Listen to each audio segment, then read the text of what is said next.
Wait, are you still paying with cash?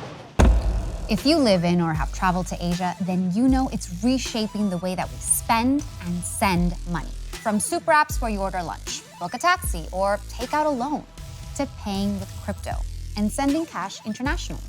Even if you're loyal to cash, you gotta admit, the number of options to pay nowadays has exploded, especially in Southeast Asia. And this is what you need to know about the future of payments and how to profit from it. Here's your Monify playbook. Asia is ahead of the curve for how people pay for goods and services. And rather than traditional banks leading the way, it's fintech startups and e-commerce firms. These tools are part of everyday life. Southeast Asia has been the innovation house or hub in everything around digital payment. If we can digitalize payment, then economy as a whole and population as a whole will benefit. Markets in Asia successfully figured this out a long time ago, whereas in the West, not so much. In the US, Uber and X are still trying to figure out how to bring super apps to the masses. We'll see if they eventually succeed. In Asia, competition is heating up between fintechs, entrepreneurs, retailers, and banks. We're also seeing collaboration between governments for cross-border payments. But before we get into why, let's talk about the digital wallet multiverse. Digital wallets or e-wallets are usually accessed via a smartphone. Take Apple Pay or Google Pay. They store your credit and debit cards, transit cards, event tickets, even ID on a super convenient on-the-go wallet. Then there are wallets like Venmo in the US, PayMe in Hong Kong, GCash in the Philippines, or Paytm in India. They let you send, receive, and store money in-app, even across platforms. And we can't forget super apps like China's Alipay or Singapore's Grab.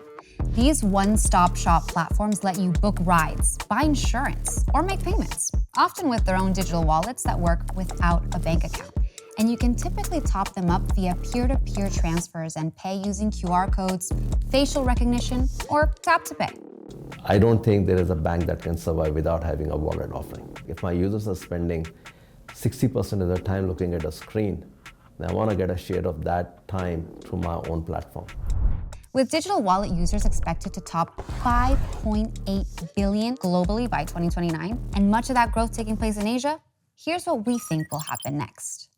These countries are leading the transition to QR code payments. Thailand processed over 5 billion QR code transactions in 2023 alone. And it's estimated that QR code payments will increase almost 7-fold by 2028 across Southeast Asia. But why are they so popular? I know not all consumers love them, but they're simple and cheap for merchants, especially for small businesses. They eliminate the need for special equipment like a card machine and reduce or bypass third-party fees. And it's the simplicity of QR codes that's helping to drive competition among banks and fintechs to gain users. In India, it's PhonePe versus Paytm as the preferred way to pay for day-to-day transactions, even over bank apps. In Vietnam, Indonesian ride-hailing giant Gojek exited the market after operating there for 6 years, losing out to its main rival Grab. The Singaporean firm started out as a ride-hailing app, but has had to diversify its offering to stand out in its home market. I see more and more banks behaving like fintechs, and I see more and more fintechs going for a banking license. Grab incentivizes users with cashback rewards and discounts for its Scan to Pay and GrabPay wallet. Then it launched a digital bank and a Web3 wallet for cryptocurrencies and digital tokens. Here's the opportunity for investors. Watch the super apps that are expanding beyond their original markets. Back to Grab. It opened a subsidiary of its Singapore-based GXS Bank in Malaysia. It also was a key investor in Indonesia's digital banking platform, Superbank. For those looking to gauge where the market might be headed, we can take a look at Alipay. Ant Group's digital payments platform is trying to bring mobile payment providers across Asia under one master wallet. And it's expanding with partners such as Kakao Pay in South Korea and Changi Pay in Singapore, as well as seeking new markets in the Middle East, Latin America, and Europe. From a bank standpoint, it's actually really interesting times because they could be a partner, they could be someone that you refer deals to, they could be a client in many instances, they could be a vendor, or we could strategically invest in them. I find it's become much more of a collaborate type of conversation. While collaboration between industry players will determine just how much the rest of the world is willing to adapt, it is governments that are innovating with instant payments across borders. Since 2021, central banks in countries like India, Indonesia, Malaysia, and Singapore have been linking up national payment systems to allow for instant cross-border payments. These networks let users send money via QR codes or phone numbers. No middleman remittance centers like Western Union needed. While the national systems still connect to your bank accounts, central banks are joining to simplify remittances and minimize fees, like the links between India and the United Arab Emirates payment programs, enabling instant transfers, which serves the large Indian expat community in the UAE, while also boosting economic ties. And then there's Nexus, a multilateral payments network under development. It will initially connect the banking systems of India, Malaysia, the Philippines, Singapore, and Thailand. And the European Union even wants in. So how can you take advantage of this? Entrepreneurs and businesses in member countries can expect easier and cheaper ways to move funds, reduce operational costs, and boost foreign currency transactions. With instant cross-border payments driving more money into the market, investors should keep an eye out on companies and banks leveraging these new opportunities, especially given that Southeast Asia's digital economy is forecast to grow from about $300 billion in 2024 to $1 trillion by 2030, according to the Boston Consulting Group.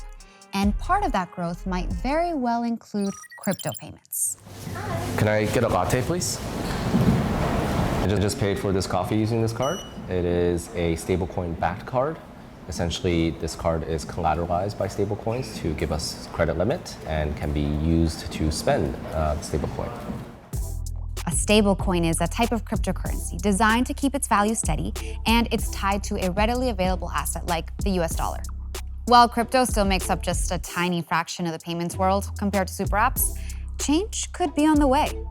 Kevin Kang is the co-founder of Reap, a payments company founded in Hong Kong that lets users repay their credit card balances with stablecoins. But one of the other additional options that I think a lot of people have not thought about is using stablecoins as kind of the next level of technology upgrade.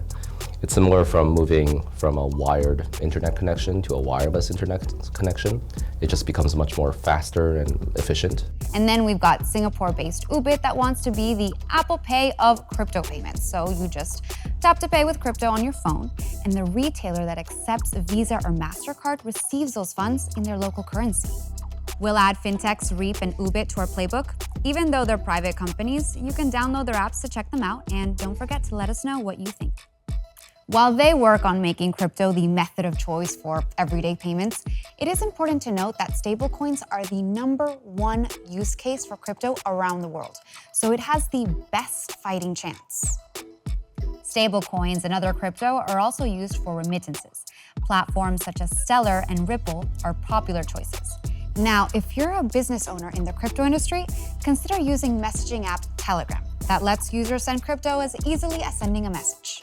Its in-app wallet doesn't require you to connect to a bank account, so you can send its native ton currency, stablecoin, or any other crypto. And it's a great way to reach more potential vendors and clients. Do you think that any of these crypto platforms can really make stablecoins a viable addition to super apps? I think a little competition is always good, but I want to hear from you. What payment method do you use the most? Super apps like Grab and QR code payments, or Apple and Google Pay? And have you tried to pay with crypto yet? Here is your entire Moneyfi playbook. Links to all the companies I mentioned are in the description below. Don't forget to leave a comment, like this video, and subscribe to keep up with the Moneyfi playbook.